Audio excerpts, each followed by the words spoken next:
নমস্কার সবাইকে। আজকে আমি শ্রী শ্রী আনন্দমূর্তিজির আনন্দমার্গ যে গ্রন্থটা রয়েছে সেখানে একটা টপিক রয়েছে, আমি কে বা কি। ক্রম বিকাশের চরম পর্যায়ে মানুষের আবির্ভাব হয় সগুণ ব্রহ্মের মানস দেহ থেকে আহূত তার পাঞ্চভৌতিক দেহে চৈতন্যর অভিব্যক্তি ব্যাপক ও পরিস্ফুট। এই পরিস্ফুট চৈতন্যের প্রতিফলনকেই বলে অনুচৈতন্য বা আত্মা। আর এই পাঞ্চভৌতিক দেহকে বলা হয় মানব দেহ।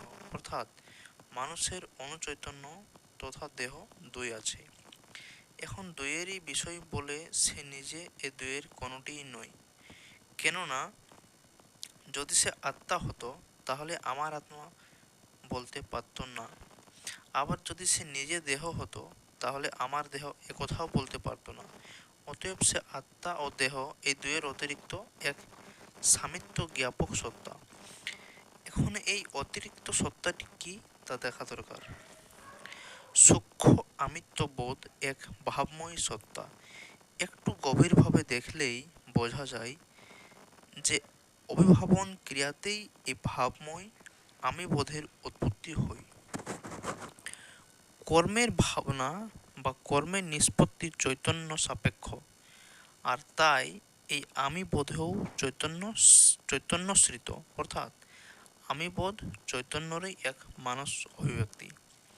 চৈতন্যর অভাবে অস্তিত্ববোধ তথা তৎসাপেক্ষ আমি বোধের উৎপত্তি সম্ভব নয়।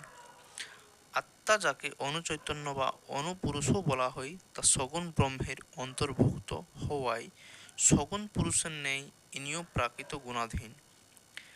প্রকৃতির সত্যগুণী প্রভাবে আত্মায় অস্তিত্ববোধ জাগে, আর এই অস্তিত্ববোধ সাপেক্ষে আমের স্ফুরণ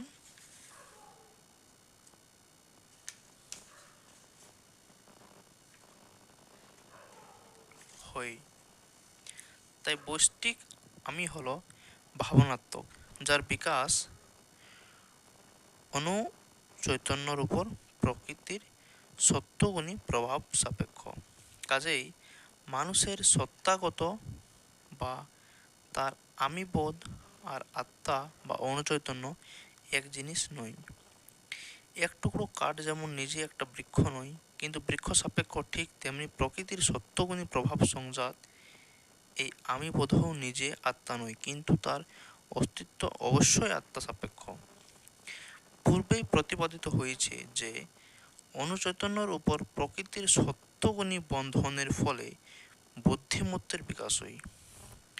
এতে অনুচৈতন্যর অস্তিত্ববোধ তথা আমিত্ববোধ জাগে। ব্যষ্টি বিশেষের আমি, তাই তার অনুচৈতন্য নয়, তা আর মানস ভূমির অন্তর্ভুক্ত বুদ্ধিতত্ত্ব। মানুষের সত্তাবোধ বা আমিবোধ বুদ্ধিতত্ত্বে বিধৃত। এই বুদ্ধিতত্ত্ব অহংতত্ত্ব ও চিত্তের চেয়ে সূক্ষ্ম।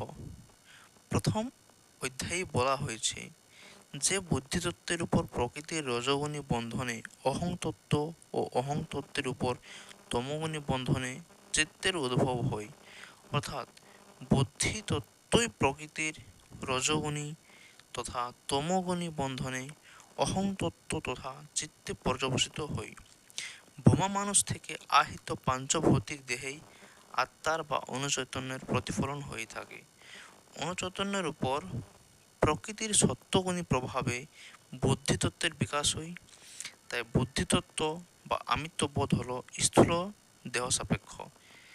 স্থূল দেহে প্রতিটি অণু পরমাণুতে আমিত্ববোধ ব্যাপ্ত হয়ে থাকে বলে মানুষ তার দেহের যে কোনো অংশকেই আমি বলে মনে করে। কিন্তু পূর্বেই বোঝানো হয়েছে যে এই আমিবোধ ও স্থূলদেহ সত্তাগত বিচারে এক জিনিস নয়। এই আমি বোধ হল বুদ্ধিতত্ত্ব, আর স্থূলদেহ হল তারই এক আভাস বা আধার বিশেষ। অতএব মানুষের আমিত্ববোধ তার অনুচৈতন্যও নয়, আবার দেহও নয়। এ হল অনুচৈতন্যের এক মানস অভিব্যক্তি, যা বুদ্ধিতত্ত্ব নামে অভিহিত হয় ও যার দুটি স্থূল অভিব্যক্তি হচ্ছে যথাক্রমে অহং তত্ত্ব ও চিত্ত। তো এখানেই শেষ হয়েছে। সকলকে নমস্কার, ভালো থাকবেন, সুস্থ থাকবেন। পরমপিতা বাবা কি জয়।